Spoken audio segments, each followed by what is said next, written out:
नमस्कार. हे समोरचे दिसतंय याच्यावरून आपल्याला काही अंदाज आला असेल असं वाटतं.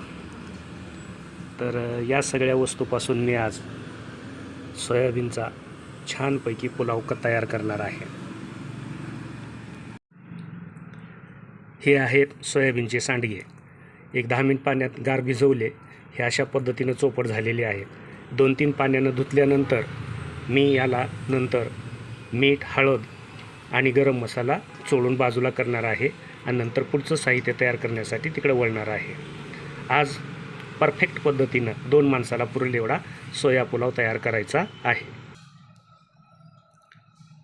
सोयाबीनचे सांडगे करून घेतल्यानंतर त्यामध्ये हळद आणि मीठ टाकलेलं आहे आणि याला मी चोळून घेतोय.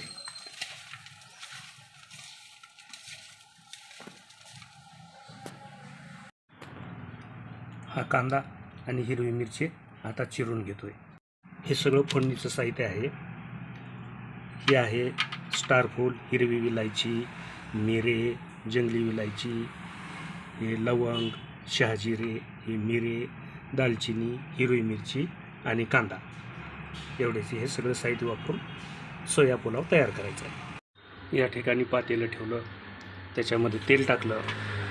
आता मी यामध्ये दालचिनी टाकून घेतोय, त्याच्यानंतर लवंग टाकून घेतोय, त्याच्यानंतर मिरे टाकून घेतोय, ही जंगली विलायची टाकून घेतोय, स्टारफूल टाकून घेतोय आणि हे हिरवी मिरची टाकतोय.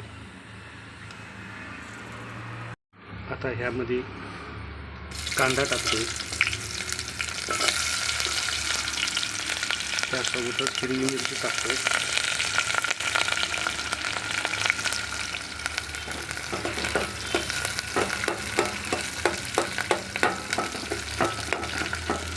आणि ह्याला चांगला फ्राय करून घेतो. कांदा हा गुलाबी रंगावर आलेला आहे. आता यामध्ये शहाजिरे टाकून झाले.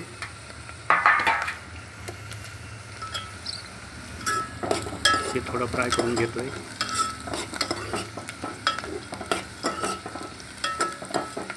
आणि यामध्ये हे मसाला लावून ठेवलेले जे सांडगे होते ते सांडगे यामध्ये टाकून फ्राय करतो. ह्याला या पद्धतीने यातच तांदूळ टाकून ह्याला चांगलं फ्राय करून घेतो. चांगलं फ्राय झाल्यानंतर आवश्यकतेनुसार पाणी टाकून ह्याला शिजवून घ्यायचं. मीठ टाकून हलवून घेतल्यानंतर यामध्ये प्रमाणात पाणी टाकतो.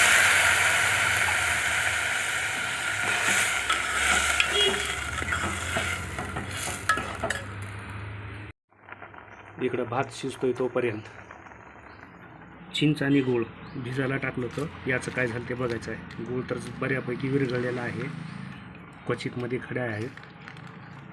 त्याचं छानपैकी सारण तयार करून एक वेगळ्या पद्धतीचा आयटम भातासोबत खायला तयार करणार आहे. भातासोबत खायला चिंच गुळाचं पाणी तयार केलेलं आहे. साधारणपणे 100 ग्राम चिंच, 125 ग्राम गूळ, 2 चुटकी जिरे पावडर आणि चवीनुसार मीठ टाकून हे चिंच पाणी केलेलं आहे. एकदम टेस्टी आणि छान लागतं. थंड पाणी ओतल्यानंतर अधिक मजा येते. जितकं थंड पाणी राहील तितकं पिण्यामधली मजा काही आवरच असते. आहा, क्या बात आहे. इतकं छान झालेलं आहे ते. हा आहे माझा सोया पुलाव.